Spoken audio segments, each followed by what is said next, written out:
ассалому алайкум даннагони гиромӣ, ба таваҷҷӯҳи шумо шарҳи муҳимтарин хабару гузоришҳои ҳафта дар барномаи сӯтии ҳафтрӯзи кишвар манзуратон мегардад. Дар студияи Шамсин Наврӯзов ва тарҷумони имову ишора Барно Ҳусейнбоева. Нахуст бо сархити хабарҳо шинос шавед. дар вилояти Суғд рӯзи байналмилалии ҳифзи кӯдаконро ҷашн гирифтанд. резинаҳои фарсуда, турҳои дарида, нишастгоҳҳои шикаста, майдони ҷавлонбозии шаҳри Хуҷанд ниёз ба таъмир дорад. мутахассисон вазъи риояи қонунгузорӣ оид ба заминро баррасӣ намуданд. дар корхонаҳои вилоят давоми 7 соли охир 55 нафар ба ҳалокат расиданд. боронҳои оғози фасли баҳор ба ҳосили дарахтони мевадиҳанда таъсир расонид. иштироки ҷавонони Тоҷикистон дар форуми байналхалқӣ. таваҷҷӯҳ намоед ба шарҳи пурраи ин гузоришҳо. имрӯз шанбе 4 июни соли 2022 мелодист. ҳафтаи равон санаи 1 июн дар вилояти Суғд рӯзи байналмилалии ҳифзи кӯдаконро бо баргузор намудани чорабинӣ бошукӯҳ таҷлил намуданд. дар боғи фарҳангии Наврӯзгоҳ тарбиятгарандагони кӯдакистонҳо, хонандагони масъалаи таҳсилоти миёнаи умумӣ, варзишгарони наврас, кӯдакони болаёқа ҷамъ омада ҳунару истеъдоди худро нишон доданд. барои шодбошии кӯдакон раиси вилояти Суғд Раҷаббой Аҳмадзода ва раиси шаҳри Хуҷанд Фирдавс Шарифзода низ ба идгоҳ омаданд. гузориши аввалини барнома дар ин бора омода шудааст. ҳамасола санаи 1 июн дар саросари ҷаҳон рӯзи байналмилалии ҳифзи кӯдаконро ҷашн мегиранд.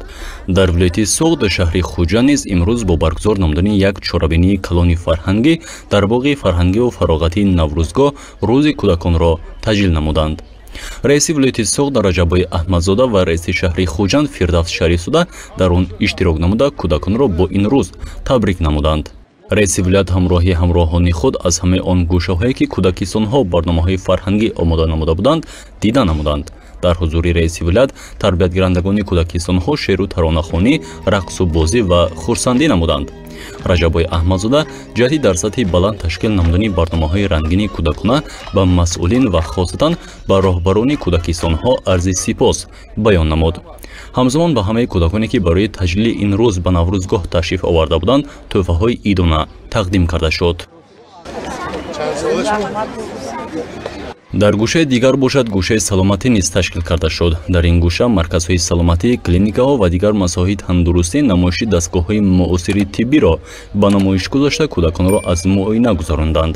раиси вилоят Раҷаббой Аҳмадзода аз гӯшаи саломатӣ низ боздид намуда бо таибон суҳбат намуд. пас аз боздид аз ҳамаи гӯшаҳои ташкил карда шуда раиси вилоят дар ҳузури иштирокдорон ба сухан баромада таҷлили ин рӯзро муҳим арзёбӣ намуд.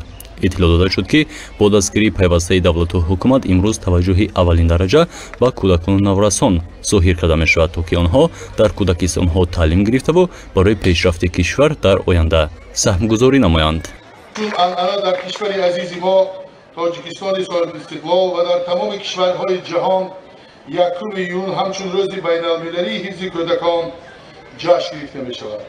асосгузори сулҳу ваҳдати миллӣ, пешвои муаззами миллат, президенти ҷумҳурии Тоҷикистон ҷаноби оли муҳтарам Эмомалӣ Раҳмон таълиму тарбияи фарзандонро аз рисолати наҷиби падару модар ва вазифаи муқаддаси ҷомеа ҳисобида таъкид карданд, ки мо вазифа дорем наврасону ҷавононро дар рӯҳи арҷгузорӣ ба илму маърифат, худшиносиву худогоҳӣ ва ватандӯстию ватанпарастӣ тарбия намоем, то ки онҳо ворисони ҳақиқии ин давлату миллат буданашонро ботинан эҳсос намоянд ва барои ободии сарзамини аҷдодии хеш огоҳона саъю талош варзанд.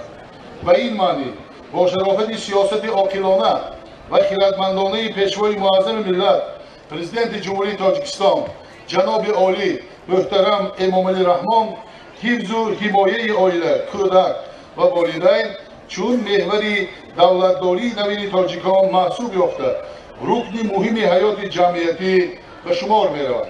тавре иттилоъ дода шуд, ҳоло дар вилоят 283 муассисаи таҳсилоти томактабӣ, аз ҷумла 207 муассисаи таҳсилоти томактабии тобеи шӯъбаи маорифи шаҳру ноҳияҳои вилоят, 14 муассисаи таҳсилоти томактабии тобеи ташкилоту корхонаҳо ва 62 муассисаи таҳсилоти томактабии хусусӣ фаъолият намуда, дар он беш аз 44 000 кӯдак ба тарбия фаро гирифта шуданд. кӯдакон дар баромадҳояшон аз дастгириву таваҷҷӯҳи ҳамешагии пешвои миллат муҳтарам Эмомалӣ Раҳмон ва роҳбарияти вилояту шаҳр изҳори сипосмандӣ намуданд. чунин зиндагии афсонавӣ ба сарвари муаззам, асосгузори сулҳу ваҳдати миллӣ, пешвои тоҷикони ҷаҳон муҳтарам Эмомалӣ Раҳмон ва роҳбарону устодони ғамхор сипосгузорем. бояд гуфт ки роҳбарияти мақомоти иҷроияи ҳокимияти давлатии вилояти Суғд баҳри таъмини дастрасии кӯдакону наврасон ба таҳсили босифат, ҳифзи тандурустиву барқарорсозии саломатӣ ва бо мақсади рушди ҷисмонӣ ва фароғату роҳати онҳо шароити созгор фароҳам оварда, барои дастгирӣ ва ҳавасманднамоии наврасони соҳибҳунару соҳибистеъдод пайваста озмуну фестивал ва мусобиқаву чорабиниҳои фарҳангиву маърифатиро бо иштироки бевоситаи кӯдакон доир менамояд.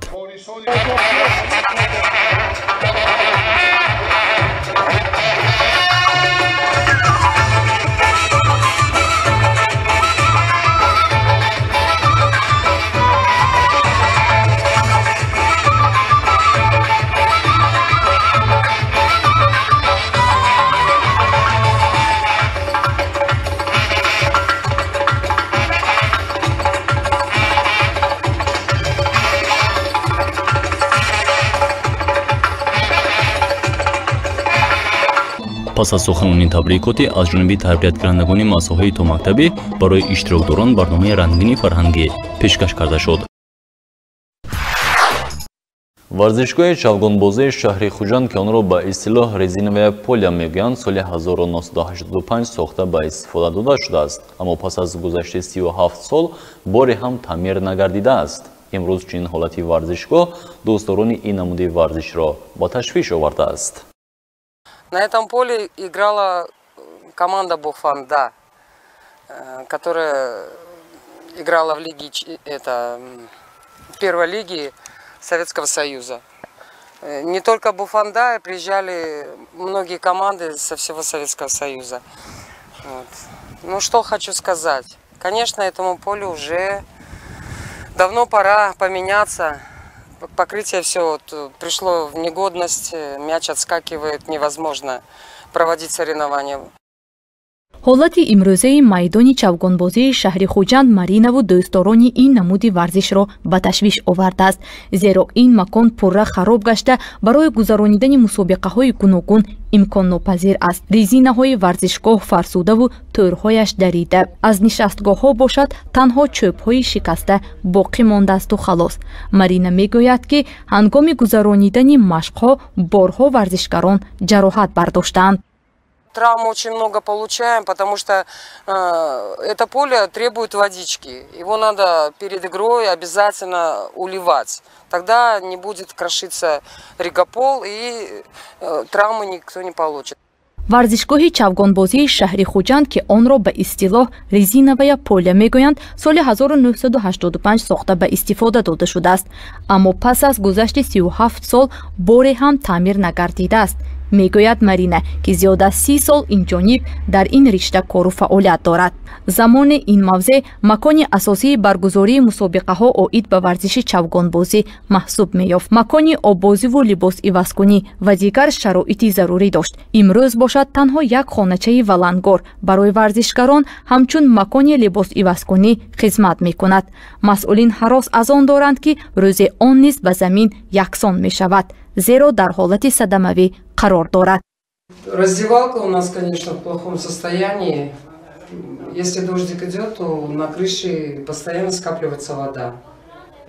Если я не успеваю почистить, вот у меня есть даже лопатка, то вода вся протекает, капает, даже света у нас нет. Боюсь, когда дождик, если не успеваю, протекает все, или после вот дождя приходят дети, боюсь, что крыша когда-нибудь упадет.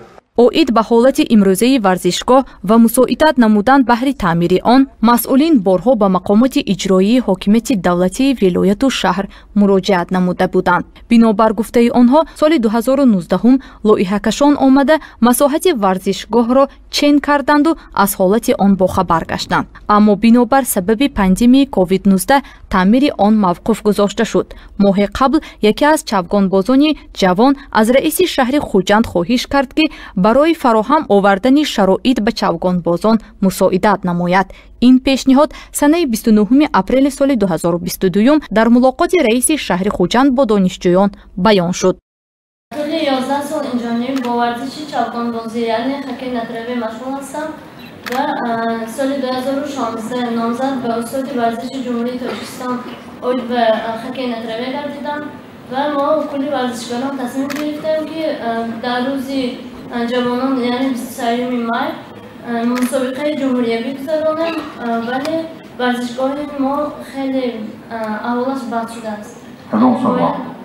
аз тармим гузаронда лозим. Варзишгоҳ? варзишгоҳ ки мана лаби дарёи Сирва ҳаста?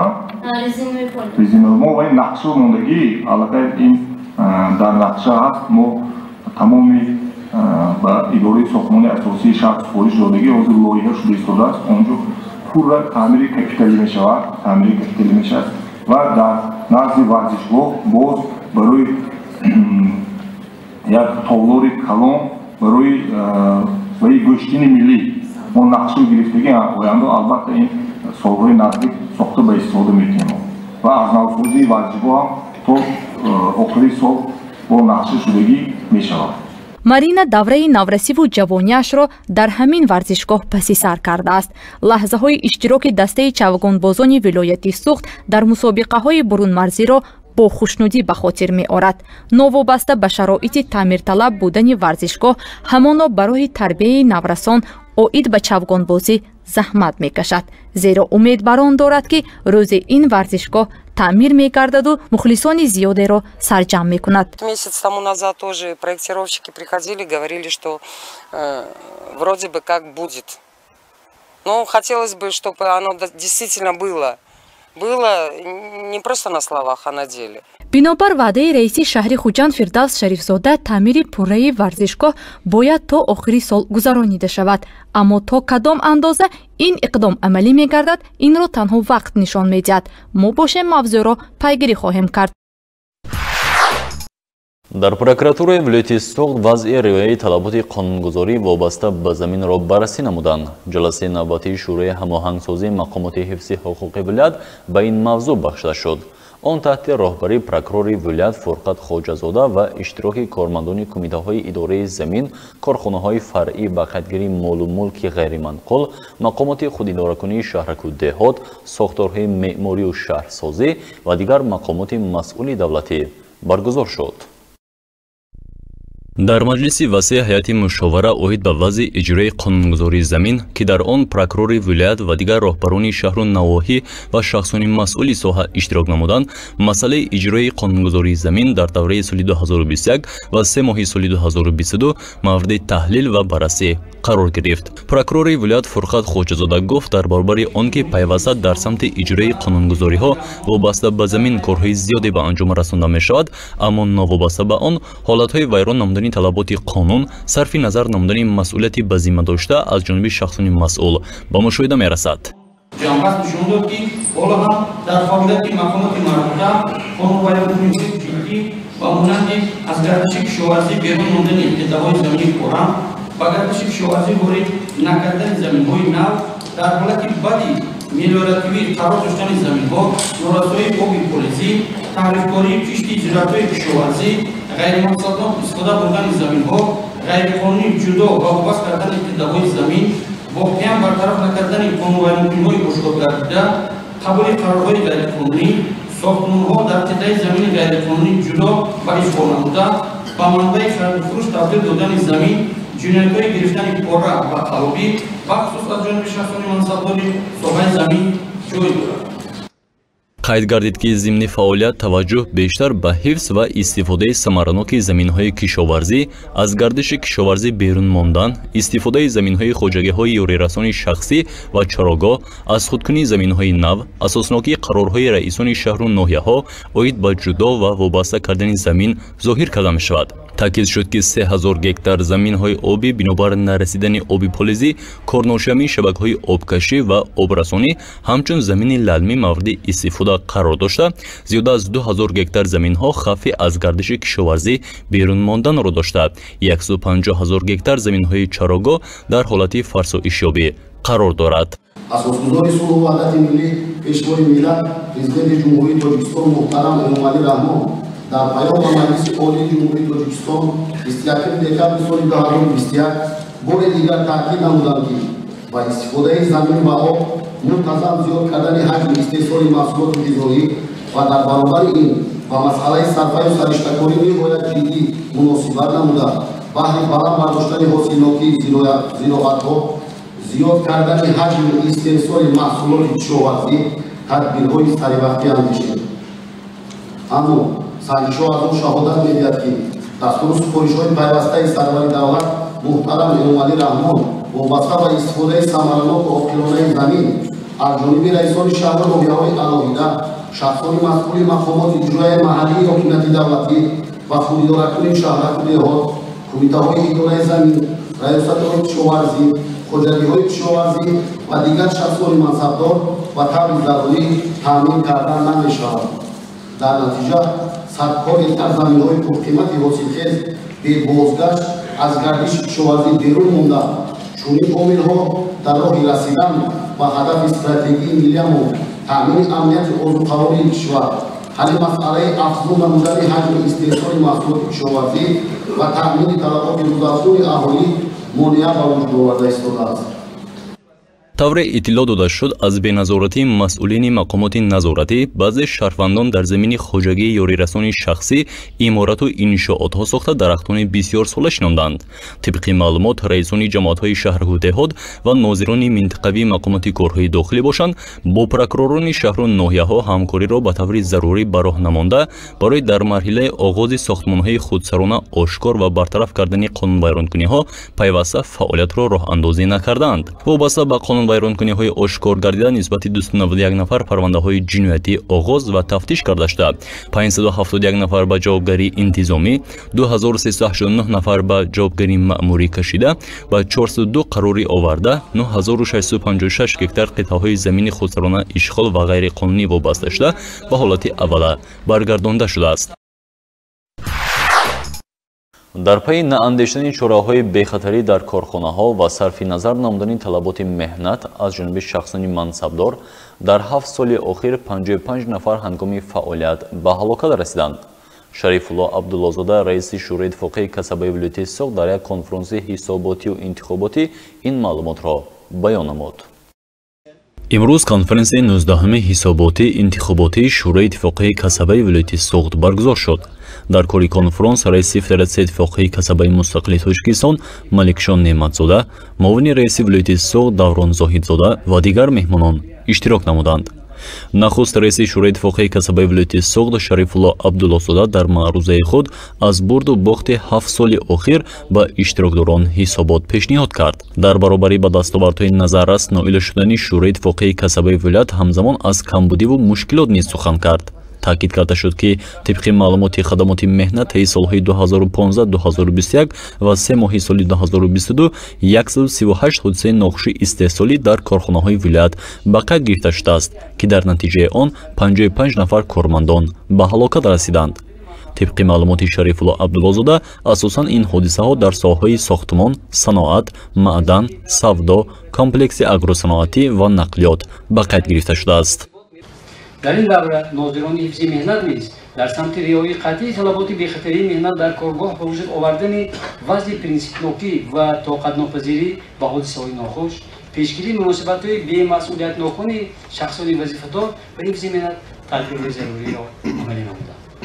дар давраи ҳисоботӣ аз ҷониби нозирони ҳифзи меҳнат дар 4148 корхонаи ташкилотҳо таҳлил ва санҷишҳо гузаронида шуданд.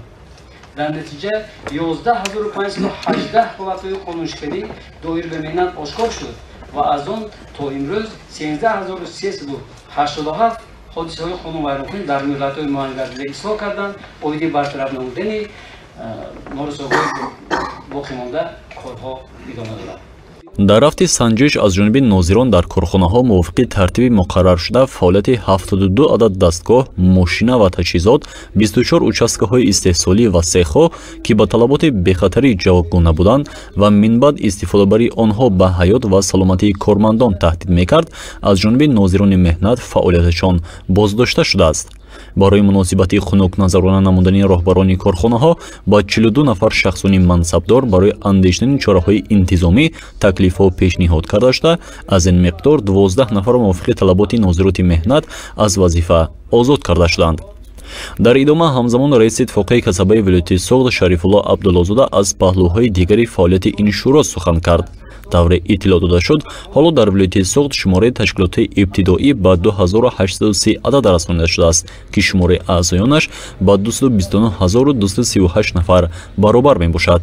шумораи аъзоён назар ба соли 2015 мутаносибан 454 адад ва 17824 нафар зиёд мебошад.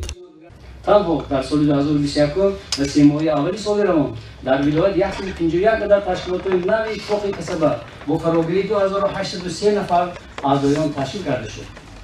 айни замон шӯрои Итtifоқи касабии вилоят 12 кумитаҳои соҳиби вилоятӣ, як намояндагӣ ва 18 шӯроҳои ҳамаҳангсозии Итtifоқи касабии шаҳри ноҳияҳоро муттаҳид гардонидааст. یکی از همتای افزایش‌ناکی فعالیت اتفاقی کسبی ویلایت این عملی نمودن نظارت جمعیتی، آید رعایت و اجرای طلبات‌های صنعت‌های معیاری حقوقی، آید به مناسبت‌های مهنتی، حفظ منفعت‌های اجتماعی کارمندان و اهل عالی آنها محسوب می‌یافت. Шарифулло Абдуллозода дар конференсияи 19-ҳами ҳисоботи интихоботии Шӯрои Иттифоқии касабаи вилояти Соғд дар ҳузури иштирокдорон аз соли 2015 то 3 моҳаи соли 2022 ҳисобот дод. ӯ дар як маърузаи 40 дақиқагина фаъолияти 7 солаи Шӯрои Иттифоқии касабаро таҳлил намуд. ӯ гуфт дар баробари он ки тавонистанд дар самти ҳифзи меҳнат ва дигар раванди фаъолият ба комёбӣ даст ёбанд, аммо камбудиҳо низ буданд, ки барои ислоҳи он тамоми тадбирҳои амалӣ равона карда шудааст. боғи миллии ваҳдат соли 2008 бунёд гардидааст. дар оғоз масоҳати боғ 92 гектарро ташкил медод. пас аз як сол бошад, масоҳати он ба 116 гектар расонда шуд. ҳоло бошад дар масоҳати 515 гектар боғу тогзор бунёд шудааст. меваҳои он барои таъмини бозори дохилӣ равона мегардад. инчунин аз меваҳои ин боғ барои омода намудани шарбату консерваҳои гуногун ба коргоҳҳои истеҳсолӣ дастрас мекунанд. се навъи гелос дар боғи миллии ваҳдат шинонида шудааст. айни замон боғдорон навъи маҳаллии сурху зардро ҷамъоварӣ намуда истоданд. ҳамарӯза то 300 килограмм гелосро ба бозорҳои вилоят мебароранд. бинобар маълумоти масъулин барои ҷамъоварии гелос кормандони кироя низ ҷалб гардиданд. дар ин ҷо ғайр аз гелоси навъи маҳаллӣ инчунин намудҳои нигритсянка ва багратон низ шинонида шудааст. 4 گکتار گلوزاری که سال 2008 بنیاد کرده بود، این حدود از طرف مهنتکشان ناحیه پنجشیر تا شهرستان بنیاد کرده شده است.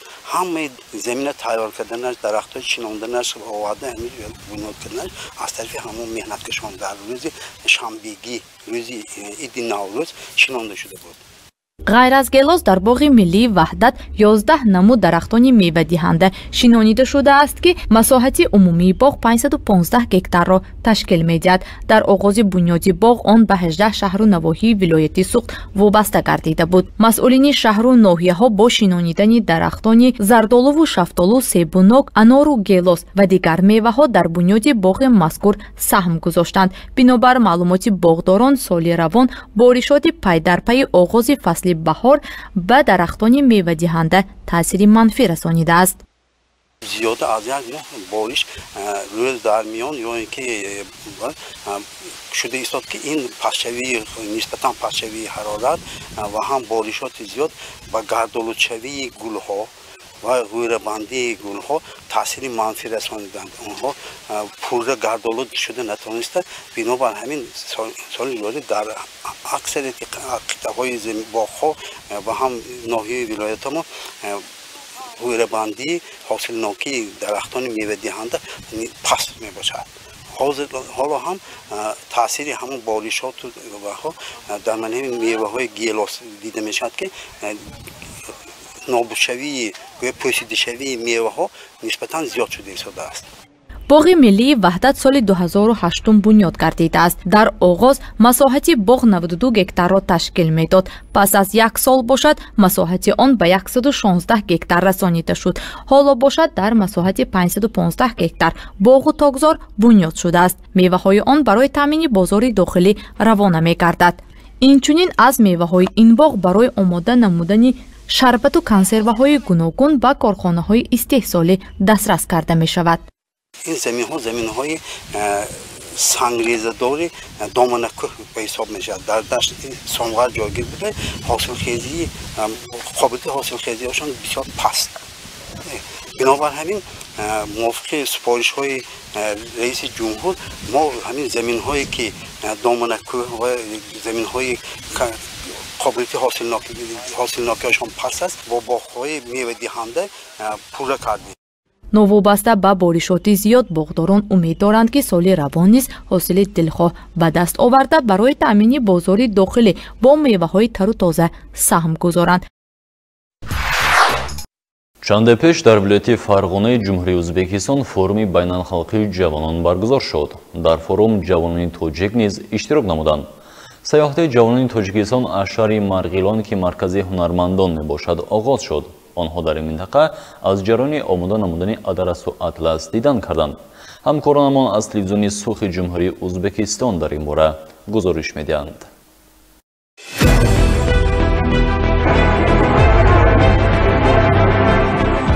خلق تاجیک و ازبک از ازل کشاده‌دل و مهمان نواز بوده. احساسات نجیب به مانند صداقت، بداست، یک دلی در بین این دو قوم معظم به سطح ارزش برداشته شده. این عنعنه ها امروز نیز ادامه دارد. با شرافت سیاست عاقلانه و خردمندانه سران دو کشور همجوار ازبکستان و تاجیکستان بهار دوستی بین دو قوم معظم از نو حکمران گشته رفت و آمد به راه مانده شد. خلق معظم این دو کشور از مستحکم شوی رشته های دوستی و برادری به راه مانده شدن همکاری بین دو مملکت خیلی خوشحالند.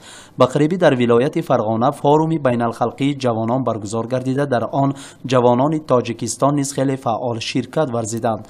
در ایستگاه مرکزی شهر مرغیلان نمایندگان حاکمیت‌های ولایت و شهر جوانان فعال فرغانگی همسالان تاجیک خود را با مهر و محبت و احترام خاصه پیشواز گرفتند.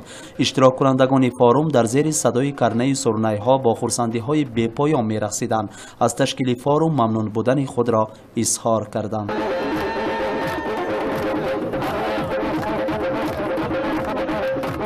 واقعا امروز باری اول است که من به جمهوری ازبکستان به ولایت فرغانه و به ناحیه مرغیلان تشریف آوردیم. از مهمان نوازی، از صمیمیت، از دوستداری و احترام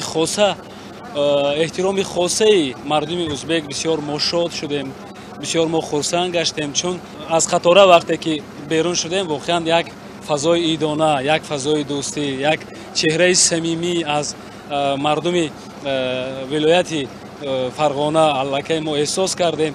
واقعا ما بار دیگر منتداری و صمیمیت خاصه جانب تاجیکستان را برای مهمان نوازی و احترام خاصه تان اظهار تشکر میکنیم و مطمئن هستم، امیدوار هستم که این دوستی ما و شما، این برادری ما و شما که از راهبران دو دولت سرچشمه میگیرد، هم پرزیدنت محترم ازبکستان شوکت زیوف میرامونویچ، هم پرزیدنت جمهوری تاجیکستان پیشوای ملت محترم امام علی رحمان سرچشمه میگیرد. من مطمئن هستم، امیدوار هستم که این دوستی پایدار باشد، استوار باشد و خدا کند که جمهوری ازبکستان و جمهوری تاجیکستان همیشه با یک صمیمیت همسایه‌داری کنند، احترام کنند و ما و شما افتخار داشته باشیم. ما شما را انتظار هستیم به جمهوری تاجیکستان بیایید. ملت تاجیک نیز مهمان دوست است، مهمان نواز است و ما شما را دوست می‌داریم، احترام میکنیم، مهمانداری میکنیم. سیاحت مهمانانی از تاجیکستان آمده از شهر مرغلان که وطن هنرمندان میباشد آغاز شد. آنها سراول به مرکز هنرمندان شهر مرغلان رفته از جریان تیار نمودن ادرس و اطلس مرغلان دیدن کردند. در چهارچوب فاروم جوانان تاجیکستان امکان پیدا کردند که به جالبترین مکانهای منطقه سفر کنند، با صاحبکاران جوان مثل خود ملاقات کرده تجربه آموزند. آنها در دام 3 روز از جایهای به اعتبار سزاوار ولایت فرغانه دیدن کردند. فرغانه یکی از منطقه های کهن‌ترین آسیای مرکزی به شمار می رود. جوانان تاجیکستان از شهر و نواحی تاریخی ولایت عظیم دیدن کردند. آنها به شهر حقند لطیف سیاحت کرده به قصر خدایارخان، آثارخانه های تاریخی شهر سیاحت نموده درباره تاریخ وادی فرغانه به معلومات های زیاد صاحب گشتند. در دوره سفر دلیگاسیون تاجیکستان به ازبکستان ما به ولایت فرغانه به شهر قوقند آمدیم که اولین جایی که ما آمدیم این درباره خدایارخان بود که در اینجا ما را با کرنه و سرنه با همچون دسترخوان تاجیکی هم گویم می شود یعنی که با نان پیشواز گرفتند و در اینجا ما از درباره خدایارخان از زمانی که گذشته بود از تاریخ آگاه گشتیم و مخصوصا هر یک مثلا سر و لباس یا اینکه اسباب و انجام هایی که او استفاده می برد همه آنها رو دیدن کردیم. این چنین رسم های زیبا، رسم های تاریخی که در آنجا بود و صنعتکاران ازبکستان برای ما یک پیشنهاد خوب هم کردند که همچون ما خود را یعنی که در همون دوره احساس نمودیم که برای ما خیلی خوشحالی آورد و در اینجا ما با جوانان فرغانه شناس گشتیم، جوانان قوقند و این چون خیلی که گفتم سرود و موسیقی نیز خیلی زیاد بود که طبعی ما جوانان تاجیک را خیلی بولیده ساخت. روز دوم آنها به ناحیه رشتان سیاحت کردند و از مرکز هنرمندان ناحیه مذکور که با تشبث رهبر ازبکستان برپا کرده شده است و در آنجا زیاده از 40 هنرمند به کلالگری مشغولند دیدن کردند. محصول دستی هنرمندان از جمله کلالگران رشتان امروز بازار جهان را ضبط نموده در افزایش حجم صادرات ولایت فرغانه اهمیت بسیار مهم کسب می‌کند. ناحیه رشتان مرکز کلالگری بوده است.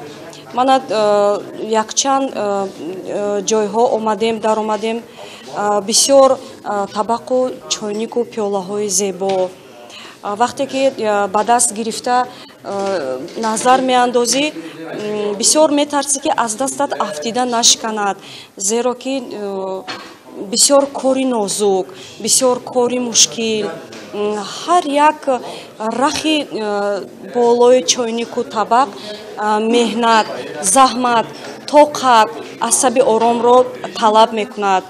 аз дидори ин ҷойҳои зебою ин косаю табақҳои зебо мо фаҳмидем ки мардуми ин ноҳия мардуми заҳматкаш, меҳнатдӯст будааст. меҳнати худро дариғ надошта бо оилаашон, бо якҷоягӣ бо фарзандонашон меҳнат мекунанд, наққошӣ мекунанд. бениҳоят зебо, таъссуротҳои бениҳоят зебо. جوانان تاجیکستان به هنر کلالگران رشتان شوق و هوس زیاد پیدا نموده من بعد در این سمت به راه ماندن همکاری را اظهار کردند. در نظر داشته شده است که در ناحیه رشتان برای جوانان تاجیکستان نیز مکتب‌های مخصوص کلالگری به راه مانده شده، آنها نیز سر و اسرار کلالگری را از خود می‌کنند، زیرا در تاجیکستان نیز به طبقه‌های چینی و سفالین راشدان طلب خیلی بلند است. مهمانان از کارخانه‌های استحصالی ولایت فرغانه نیز دیدن کردند. روز سوم در مرکز ولایت برنامه کنسرتی برگزار گردیده در آن جوانان صاحب استعداد هر دو کشور برآمد کردند و توسط قرائت شعر و سرودهای دلانگیز و اجرای رقص طبع اهل تدبیر را خوشنود ساختند. میتوان گفت که تشکیل فارومی بین الخلقی جوانان در مستحکم سازی رشته‌های دوستی بین جوانان دو کشور که نسل آینده ساز مملکت به شمار می‌روند اهمیتی بسیار مهم کسب نمود. جهانگیر صابر فریدون پرپیو از ولایت فرغانه جمهوری ازبکستان مخصوص برای شبکه 7 ستاره جمهوری تاجیکستان.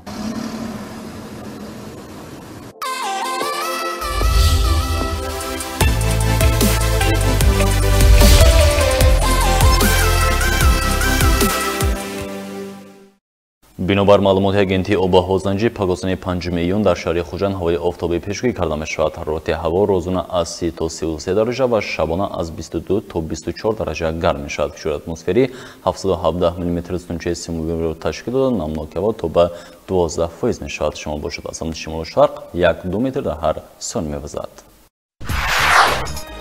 бинандагони гиромӣ мудан шаҳри хабаргузор шуда ки давоми ҳафта ба бихӯд бевастанд ва кормандони шӯъаи иттилоотӣ омода ва манзури шумо намуданд. то барномаи навбатӣ тан сеҳат ва хонобод бошед.